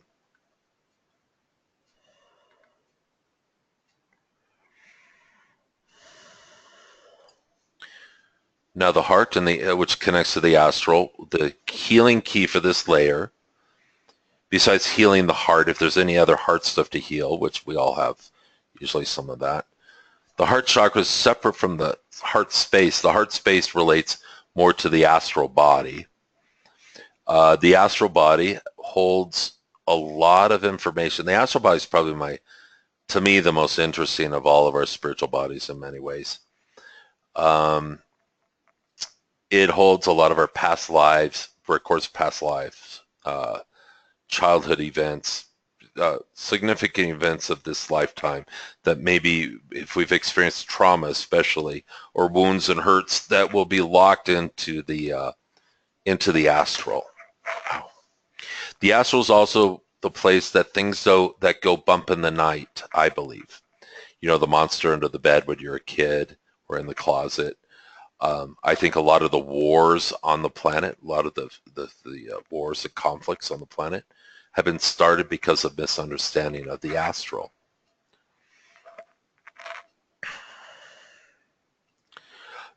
Think about our judgments. Also, values and morals I put into that. Values and morals have judgments, even if it's like, oh, I'm not going to be that. I'm going to be more virtuous. I'm going to be this. Well, if we look out at what we call the fundamental Christians in our culture, we look at them and, you know, they believe in those values. They believe powerfully and strongly in those. And we look at them and go, well, there's nothing Christian about that. In their mind, it is. So we can see just by looking outside ourselves, really, how values and morals can be a wonderful thing at times. But I also think that these are aspects of the old paradigm. Now, we say, well, do we want to toss out our values, our morals? Well, yes, in many ways we do. But instead of just throwing them out and not replacing with something, I like to think of more some qualities of being that we can be, rather than saying that we are. So qualities of being such as compassion, practicing acceptance, love, unconditional love, kindness, things of this nature. These are qualities of being. We could call them values, but many times I think values get very static and can keep us very limited and trapped in the very space that we're actually trying to move out of often. Once again, this is on the astral layer here. Okay? Think about where you might have judgments towards others, towards other groups, other people who don't believe the same as you. Maybe they're not as smart. Maybe they're not as, maybe they come from a different demographic. Maybe they're not as educated, as affluent, as lucky. Maybe they're not as white, or brown or yellow or whatever, you know. All that stuff is, a lot of the stuff is in the astral layer and in the heart area. It's amazing how much of the stuff that we hold in there.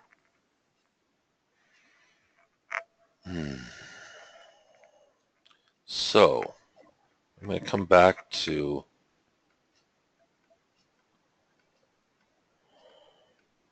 this here. And for a moment, just once again, we exist in all of these spaces simultaneously. Okay? We exist in all of them simultaneously. And you are wherever you are at any given moment. I feel myself kind of right here in the heart in this area right now, personally. Sometimes I'm living up here, sometimes I'm here, sometimes I'm here. But just kind of see where do you think you are right now, or where do you feel you are? Where do you feel like you land? Where's your point of reference right now? Which part of you, which chakra, for instance, do you think you're settled in the most at the moment, seeing the world through at this moment? Once again, there's no right or wrong. Do you want us to answer or just look? Just look, and if you want to answer, please answer out. If you feel like sharing out loud, please do. It's interactive, and you know. But just kind of take a look and see within yourself.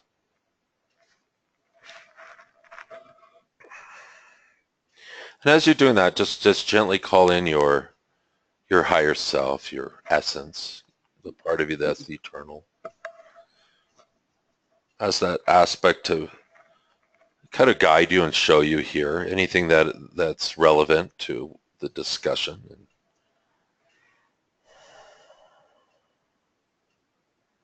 Maybe you'll understand something new about yourself.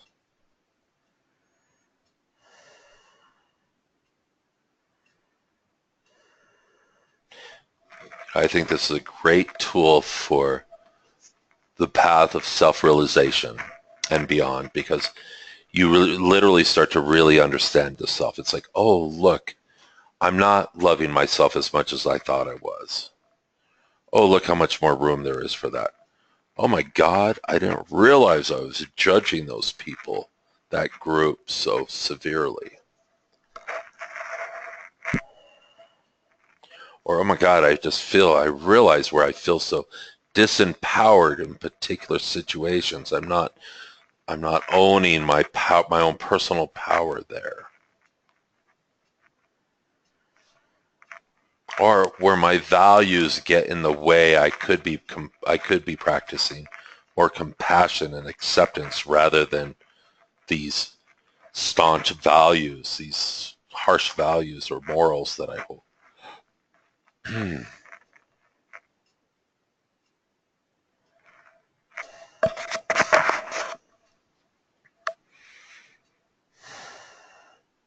then just see where you are and you kind of feel where you're going. Feel the direction that the movement towards your evolution. Where is it that where's the next place to move for evolution within yourself? Maybe it's down in the lower chakras, maybe it's in the higher, maybe it's in the heart, solar plexus, first, second. Kind of notice whatever shows up. We're very multidimensional. We have many energies going on simultaneously. We'll have energies in multiple chakras wanting to evolve and move simultaneously. We'll have energies in different layers of our field wanting to move.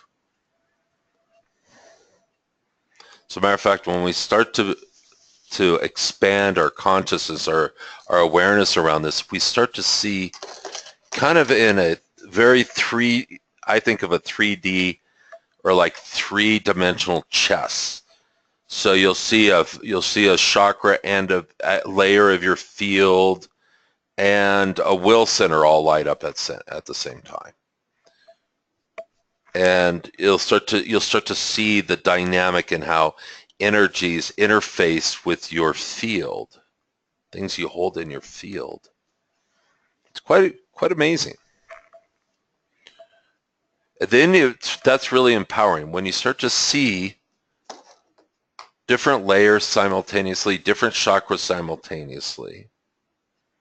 You start to get a greater sense of the self, because we are very multidimensional. We have all these layers going on simultaneously.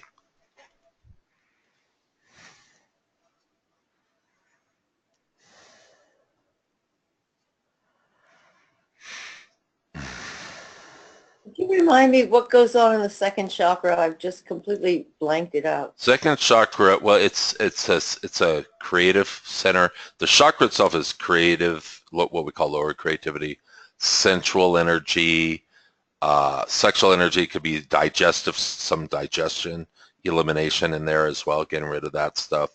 And it connects to the emotional body, which is the healing key of self-love. Fine. Yeah. Oh. A lot of creative energy in the second chakra.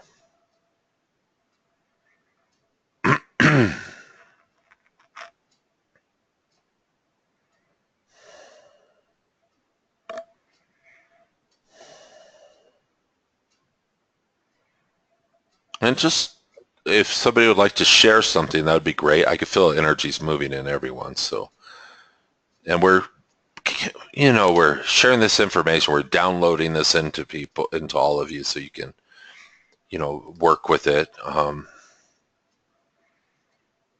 But it's a lot. It's like, and it's opening. It's an opening process. It's not learning a new modality. That's not what we're doing here. It's just a way to broaden our awareness and our understanding of how we work. None of this is written in stone. It's just a roadmap for your convenience.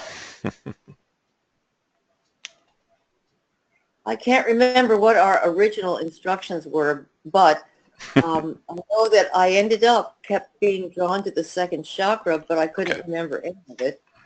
And I kept thinking, no, I should be being drawn to the third chakra because I've got, a lot of work to do there.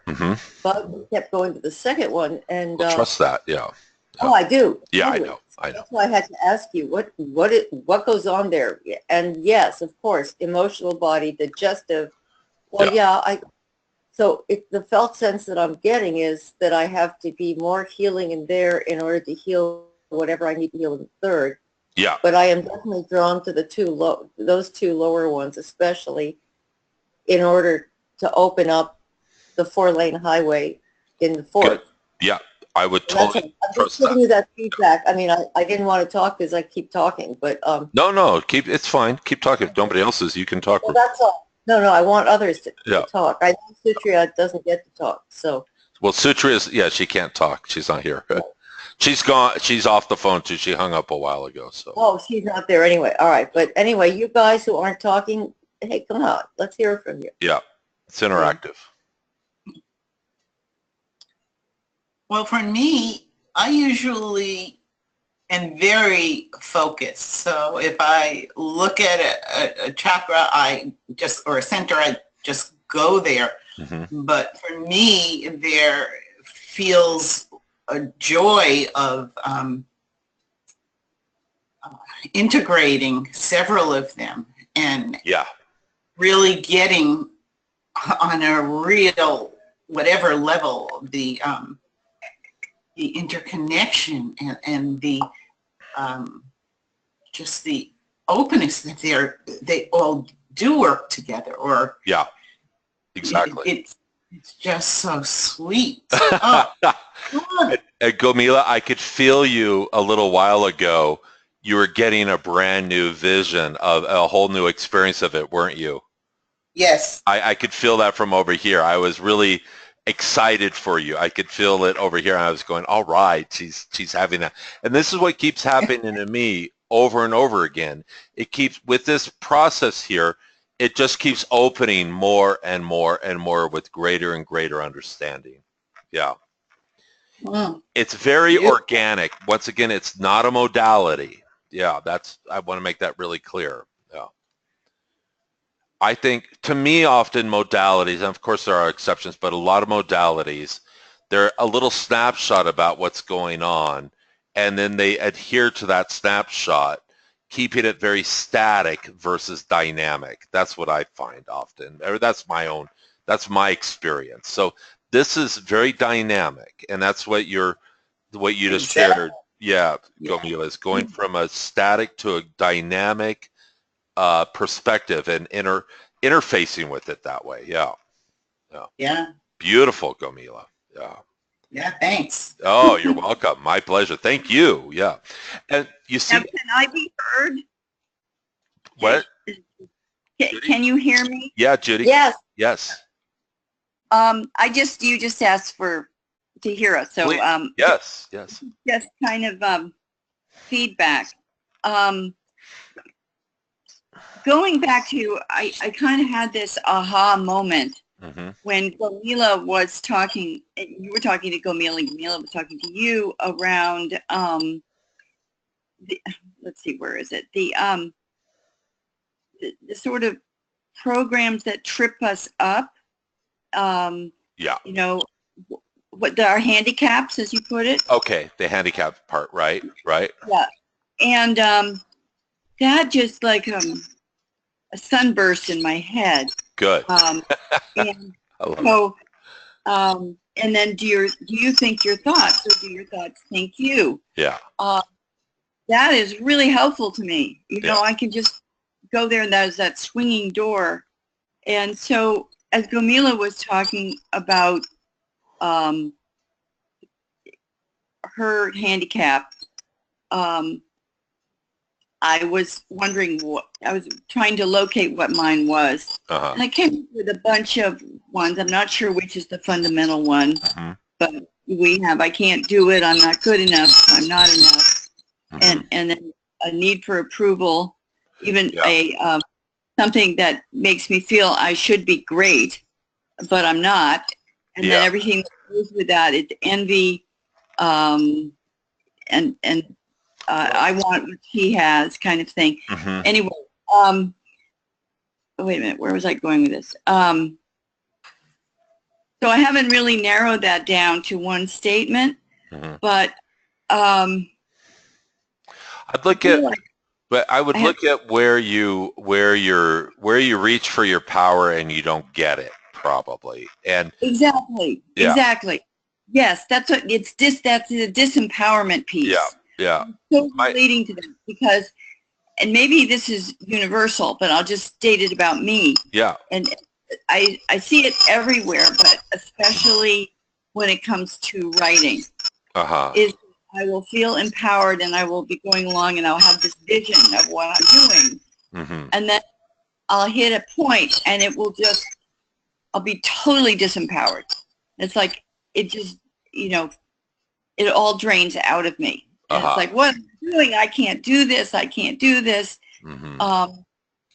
Anyway, so it's really powerful for me to look at that mechanism, and I see that it's lifelong.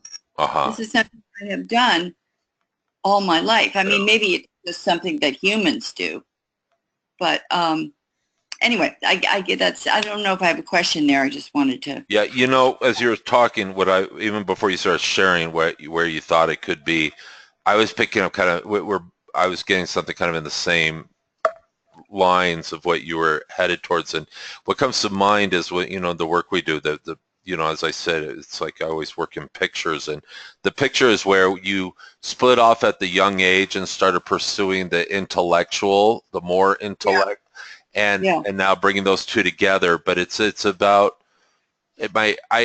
It almost feels like at times where you you'll be writing, and then it stops. All of a sudden you're out of steam. Literally, hit a wall, and somewhere that steam is your connection to source. The intellect is hijacked at that point, I think. Somewhat hijacked. So there's something about but it's not getting rid of the intellect by any means. It's about balancing the two somehow. and seeing that there's something about that. The picture and the feeling I keep getting as we're talking right now is bringing those two together, and not seeing one as not letting one run the show over the other necessarily, especially the intellect, because that runs you into dead ends. When it's just pure intellect, runs you in a dead end and runs out of inspiration, steam, self-esteem, all of that power. Yeah, so there's something about marrying the two, I think. You can't write fiction that way. You just can't, or it'll be dead. So right. And it actually is getting in touch with the emotional body. I mean, that actually happens to me. I can feel it as it's going on. Well, there you go. Trust that feel. Once again, what I find is with this model is once you start kind of conceptually understanding it, you can go pretty quickly and go, oh, what I noticed is when I started working with this, a lot of stuff got triggered really fast. And then, which was cool, but it got triggered so fast, all of a sudden I'd move some stuff like dominoes fall, and then you'd be sitting with a bunch of stuff right in front of you, go, oh shit, what do I do with this now? And, but then this model, you refer back to it and it shows you exactly what to do with it. So the key is to follow the centers, really. That's in a very simplified, that's the first step here is like you're doing, Judy, like Rupa's doing, and it's only a few of us on the call. It's Judy, Gomila, and Rupa, and Kenton. That's it. So yeah, can you kind of break it down? Wait. Did Vidya fall off? Yeah, she's not been on for a little while now. Okay. So Kenton, can you break it down? What happens? In my case, it's, I guess in all of our cases, it's I'm going along, and I'm there's an energy that's holding me. There's a force that's holding me, and then I hit this spot where I'm completely disempowered. Okay. Usually, when that happens, that's a lower self pattern coming in, hijacking. Very good question, by the way. This is a great thing to ask, and I have a great answer for it. So you get hijacked by the lower self, and you feel completely disempowered, hit the wall, hit the ground, blah blah blah. And so what happens it's a lower will. The key is around lower will here. So there's a lower will aspect that's hijacking. The lower will does not see itself connected to source at all.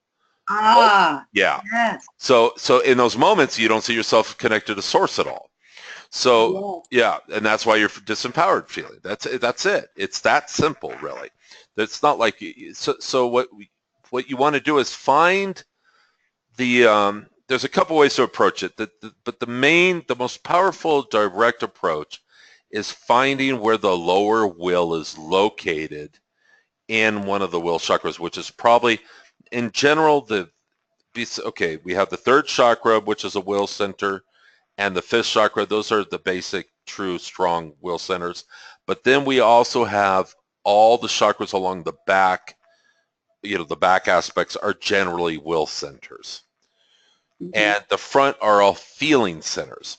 So what you do is you track, my sense, Judy, is it's in your sacral chakra, in the back of the second chakra, that this energy kicks in. So follow me right now. So I want you to just close your eyes, call on your higher self, call on your higher will, your I am presence will, your God source universe connection will and wisdom. And I want you to imagine that moment when you get knocked down like that. My sense is it's in your lower, it's in the sacral. I'm feeling it there. Yeah. It's below the belly button. Yeah. Okay, yeah, that's the feeling center in the front. That's the sacral center, which is above the pelvic bone, below the navel. And in the back, it's the lower, directly in the back from that point, in the lower back there. The back is the will center part. So what we want to do is, there's probably a feeling associated to it. There's usually a feeling, a thought, and a will. The feeling that I'm feeling is in the third chakra, or it's like around where the navel is where I'm feeling it. I don't know if Okay, that's my sense it's in the second chakra. second. So, Yeah. but the navel, and that's the navel area, second chakra. Third chakra is solar plexus, which is quite a ways above that. So, Okay. but it's my feeling is that it's in the sacral. So, but it could be in the third a little bit too. It could be located in different places too, more than one. But we'll start with the sacral. So, imagine higher divine will, literally coming in through the lower chakra, the sacral chakra. So, for instance, when we literally get on our hands and knees and prostrate ourselves in prayer, what we're doing is we're offering those will chakras up, literally offering them up to the divine. That's what the prayer on hands and knees praying is about. Not my will, but thy will. Right? Not my will, but thy will. Exactly, yeah. And in this case, though, we say thy will, but in this case, what we're coming from an I am perspective, which is still thy will, but at this point you're kind of merged with thy will. So as thy will is also my higher will. It's the same thing, really, is how I see it. But if you want to say thy will, that's fine too. And I use that thy will all the time. I use that phrase as well. But just I'm pointing out the difference at the I am, when you're calling on your higher self, your I am presence, this part of you knows that its will is one with the divine. There's not really much separation. That's the point I'm making. So anyhow, bring it into the lower sacral area. And you can also bring it into the front of the sacral chakra too, where you're feeling it around the belly button.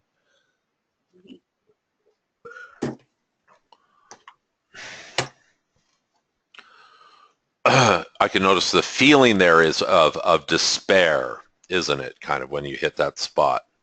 Yes. Yeah. Yes. So just go on. I'm saying now it's being mitigated by the golden light that's coming in. Good. Yes, it's despair when it's operating. Yeah, I can feel it. Yeah. So the key is to allow that to come in. And now the key is to when you, sometimes it'll take a couple times to break the pattern. Sometimes you could do it in one time. Sometimes it'll take a few times, 2 or 3 times of doing this exercise to break the pattern. And when it breaks, what will happen is it doesn't necessarily go away, but all of a sudden you'll notice you have awareness over it when it starts happening. And it's in that awareness, because if you notice when it happens, we get hijacked in these places and we lose awareness. Yes. We all go unconscious in these lower pattern things. So we're bringing awareness to it. We're just breathing the divine will, the higher will, thy will into that area. And then when it happens again, do it again. Or if you can catch it before it's happening, when you know it's going to happen, bring the divine will in. Once again, it'll take 2 or 3 times, usually depending on how deeply asleep we are in the pattern, of doing it when you're not in the pattern, how we're doing right now. And then you go about your business. And when it kicks in, you start to notice, well, what will happen next time is you'll have more awareness around it. And you do it again, you'll have more awareness around it. And then 1 or 2, 3 more times, it won't have power over you anymore. And you'll say it'll shift. It usually is not all of a sudden abrupt shift. It's kind of an incremental, gradual, but very noticeable, none the same. And it begins to dissolve the pattern very quickly. Very quickly. Yeah. As opposed to struggling with it for years, you do it a couple times, a couple hours could be all it takes to change it. That's pretty substantial. Can you suggest an affirmation or mantra around it? Like I was thinking, not my will, but thy will. That works pretty well for me. Okay. Well, I think whatever I would encourage you to do here to empower yourself would be call on your divine wisdom right now to ask for that. I'll hold space for you while you do that. Just kind of take a moment and just tune in and hear what the divine has to say to you. You're good at hearing things. Voices. The voices. You hear voices.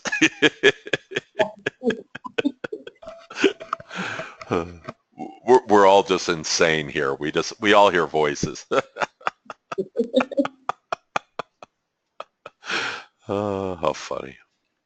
Well, actually, when I do dialogue and I'm reading, I'm hearing voices. Yeah. Literally. I hear voices too. So. I hear your voices right now. Oh, you are hallucinating. Funny. Okay, we're gonna start. How does that feel, Judy? It feels really good. Yeah. So, thank you. Yeah, and you can ask for that. Yeah, yeah. Just one thing I want to say, only because it's been there, you know, for what it's worth or not worth, this whole time that you've been working, I keep over and over getting 3 things. So I'm just going to tell them to you, whatever. Mm-hmm. I keep getting the scene with your mother rushing in and interrupting the tea party. And I think that's what Richard Unger told you was your deepest wound. But whatever Richard Unger told you was your deepest wound, I'm sure it's in there. And it's source. I mean, mother represents source, and also the story of your mother keeping you in the playpen that your mind goes back to 1 billion times. Oh yeah. They're all time. Those are things that they just kept coming ever since you started talking. So I'm only sharing them because they wouldn't go away. Oh, so, thank you. So please work with source cutting you off by your mother, who represents source, by keeping you in the playpen when you're an infant, and by interrupting the tea party 1 billion times when you're little. Yes. And whatever Richard Unger told you was your most vulnerable wound, karmic wound, etc., which I don't remember what it was, but I'm sure it's that also. And maybe look for those in the sacral, because it is emotional, and it's very emotional. So that's all. That just kept coming. So I just had to. So much. That's completely relevant. And just for anyone else's information, this psychic guy we went to years ago saw the main image he saw for me as being a little girl and having a tea party and having this whole being in this fantasy world, and the dolls are talking, and my mother comes in and just the whole thing. And I totally get that. Yeah. Right. So when you're writing fiction, it's like you're hosting a tea party with the dolls, and then at some point, boom, the whole thing is destroyed. Yeah. Oh, negative I think you're right, Rupa. You're probably correct on that. Yeah. She's pretty good at this stuff. Yeah, she is. I know. So much for that. That's a great insight. Yeah. Okay. Thank you for letting me share it. That's the pattern there. I think you nailed it, Rupa. Yeah, very good. Yeah. And the great thing about it, you know, as you guys, all of you ladies know from working together for so long, and I guess I didn't realize, Judy, but Rupa just told me you guys have known each other since you were like in 18 or something, right? Yeah, that's amazing. So, but yeah, there's always power in numbers there too. It's just nice to have that. Yeah. But just a well nailed. What's kind of interesting that you just had.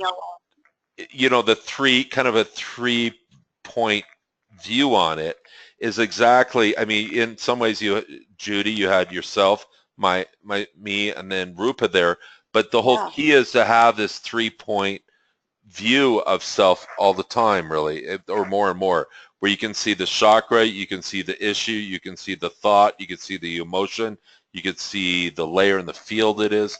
You can see all these things simultaneously. And it's amazing what happens when our ability to perceive becomes very dynamic like that.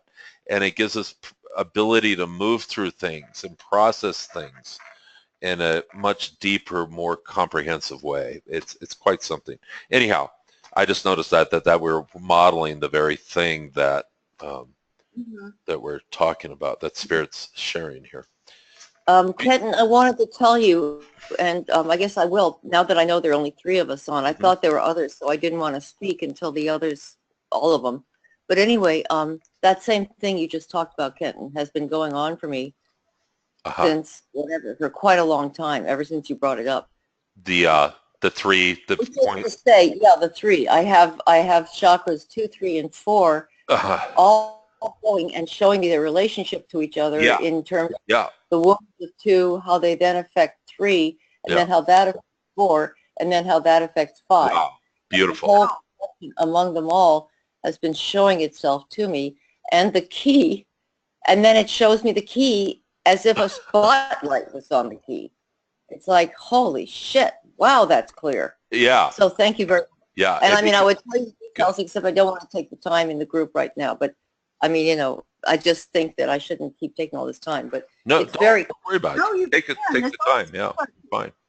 I just well, basically the second chakra that I was being drawn to, what I saw there is this deep, deep, deep thing I came in with of feeling rejected by all families everywhere. And never having a place in any family anywhere on Earth, and therefore not wanting to be on Earth. Right.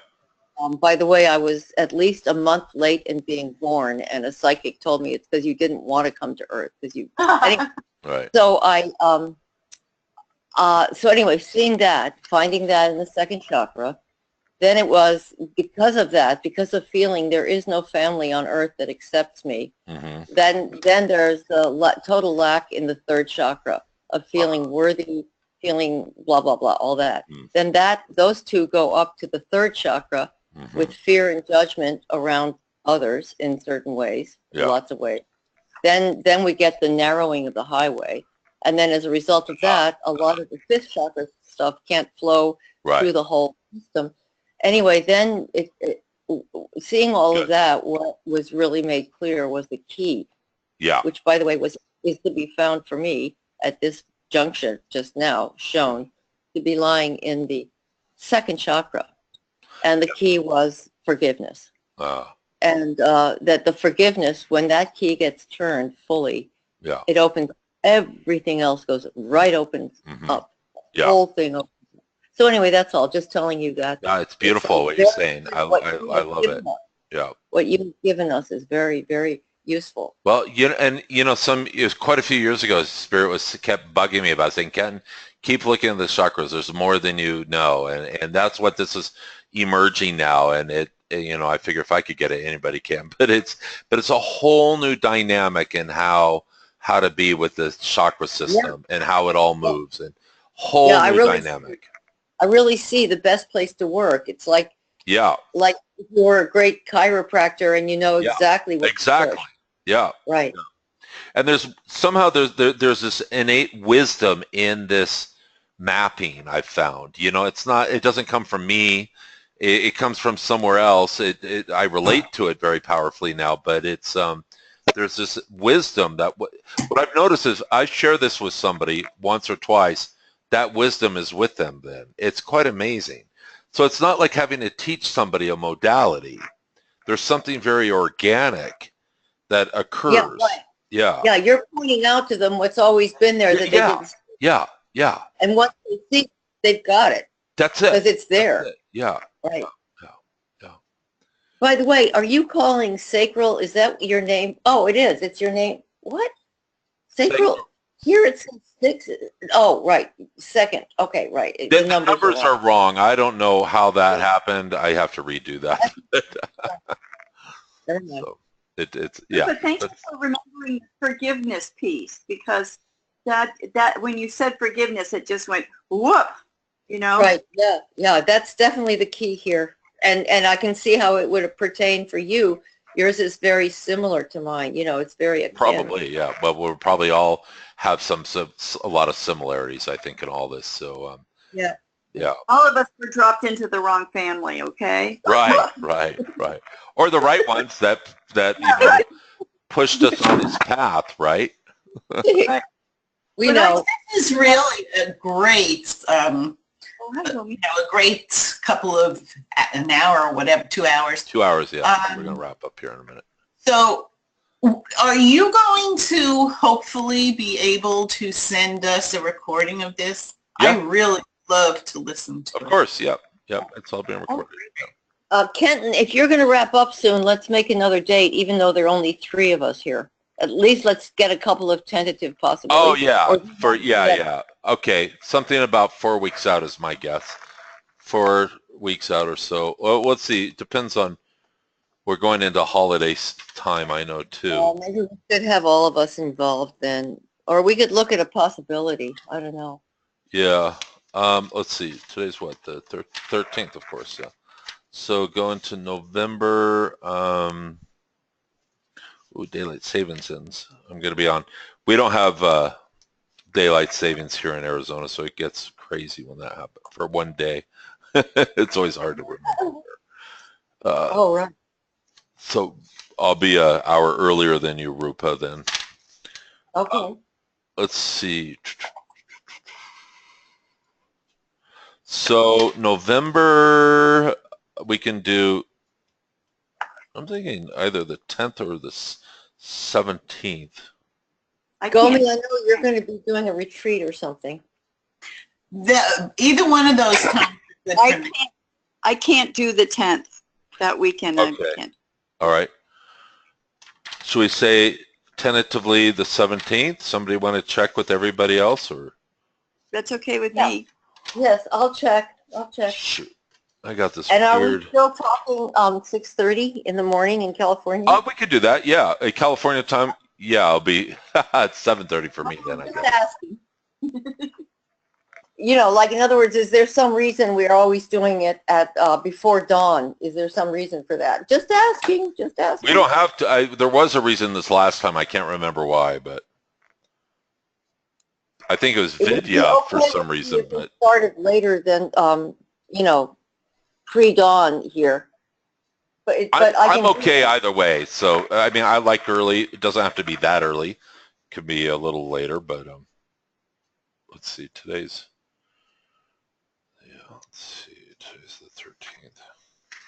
I have my new calendar I'm writing in here, so. Well, maybe we could compromise up to 1 hour later if others feel they can handle that, and if they can't, I'll just. So we're saying Friday the 17th. What time? 7. Okay, we're gonna be on. So you want 7:30 California time? If that, Jasia, can you do that? Yeah, that's better than 6:30. Okay, good. So we'll do. We can look at that. It's all tentative anyway. 8:30 a.m. my time. And Gomi, that works for you? Totally. Okay. Okay, so 7:30 California, 8:30. Yeah, we're going to check it out with the others.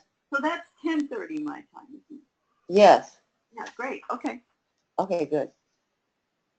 All right, that's our tentative next webinar. So when you send the email out, if people can't do it on the 17th, how does the 24th look to everyone? Looks great to me, but of course that's, I don't think I can do the 24th. Let's see, when is Thanksgiving? I'm going to be probably gone. I'm going to be, or just back. I'm not sure. Maybe I'll be back. Actually, I think I'll be back. We're going. Or what about the 21st, 20th, 21st? No, that wouldn't work for me for sure. I'll be gone then. I know. I'll be in Mexico. Stick with the 24th as our fallback, because by then people have done all of their work to prepare for Thanksgiving. 24th would probably work for me. Yeah. So okay, does somebody want to take the response? Somebody besides me take the responsibility of checking with everybody? I will, unless you're up for it. We'll do it between us, okay? Okay, that'd be great. You guys, the two of you do that. That'd be great. Okay, are we done? I think we're done. It feels like we're done. That was beautiful.